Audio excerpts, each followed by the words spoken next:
If you are the type of girl who is doing everything right, you don't eat fast food, you don't eat donuts, seed oils, or sugary cereals, you don't eat gluten, and you haven't even looked at pasta in like 7 years, but you are still stuck feeling bloated and puffy and you have no idea why, the truth is it's probably your clean, healthy diet that's leaving you bloated and literally looking pregnant. And this is exactly why I was experiencing such severe bloating for years, because even though I was eating so healthy, as it turns out, some of the worst foods for bloating are actually the best for you, like your chickpeas, broccoli, apples, and pears. So in today's video, I'm going to be showing you exactly which health foods are making you bloated, leaving you puffy, and literally feeling like you're pregnant. Now, before we break down the science, let's get one thing straight. Bloating is not the same as getting fat. Fat is stored energy. Your body slowly increases body fat over time as you eat in a calorie surplus. And this extra belly fat hangs out around your hips and your waist,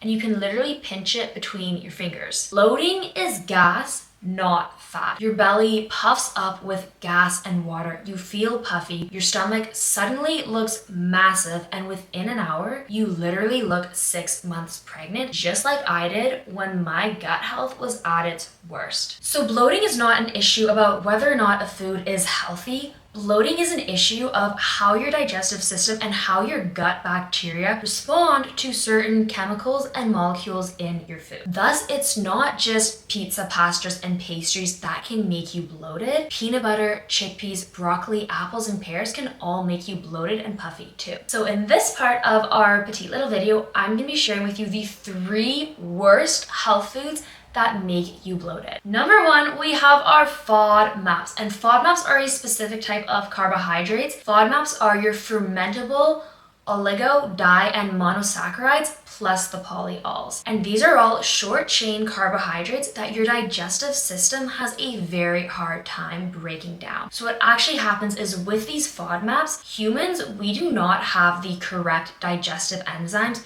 to break these carbohydrates down. So what happens instead is these FODMAPs, they travel to your large intestine, where instead they are then fermented by your gut bacteria. And when your gut bacteria ferment these carbohydrates, they are literally producing gas, hydrogen, methane, and carbon dioxide gas. And this is literally why it causes bloating. These bacteria are making gas inside of your small intestines. And you guys, I have literally been there too. I have literally been the girl who is crying because she feels so bloated and so puffy, but has no idea what is wrong, why, or how to fix it. And honestly, it wasn't until I completely eliminated chickpeas and peanut butter from my diet that all my bloating and all my gut health issues finally went away. Next up, we have our cruciferous vegetables: broccoli, cauliflower, cabbage, and Brussels sprouts. And even though these foods are so good for you, they boost detox, they boost glutathione, your body's master antioxidant, and they have so many gut healthy fibers. They also have a chemical in them called raffinose. And raffinose is a trisaccharide that our digestive enzymes cannot break down. So instead of being digested, raffinose travels down to your large intestine, where again, gut bacteria ferment it and create gas. Now, I still eat a lot of cruciferous vegetables, but I haven't gotten bloated or gassy from them in years. And that is because you will never see me eating them raw. Always lightly cooked, just like in this tahini, Brussels, and chicken recipe from my ebook, Macro Bestie. Now, lastly, sugar alcohols. These are your 0-calorie sweeteners like sorbitol, xylitol, and erythritol, but these sugar alcohols also naturally exist in apples, pears, and prunes.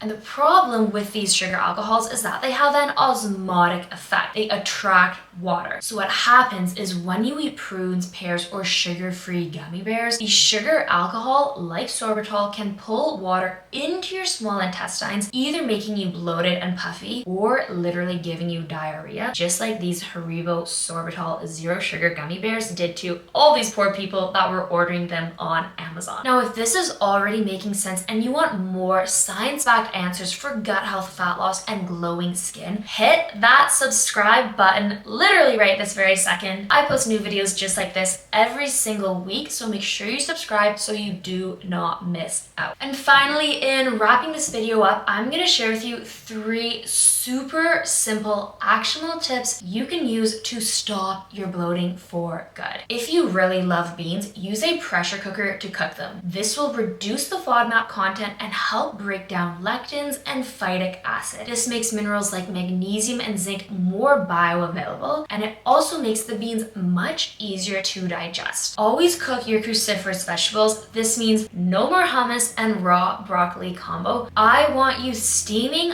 boiling, or roasting every single vegetable that you eat if you are actually serious about stopping your bloating issues. And truthfully, I am totally a diet soda girl. I really love my ginger root beer. I really love my ginger root beer Zevia, but I promise you, you will never see me ever drinking anything with erythritol or xylitol or acesulfame K. None of these artificial sweeteners and none of these sugar alcohols. If you want to still enjoy one of these fancy, fun little, sweet little beverages, choose one that is sweetened with stevia, no sugar alcohols, no acesulfame K, and no sucralose, none of that stuff.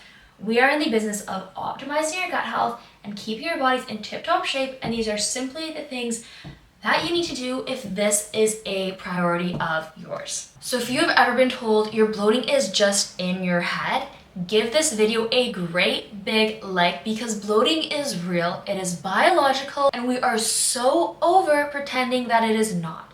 So peace out. I love you all so much, and I hope you have a fantastic day. Mwah. Bye.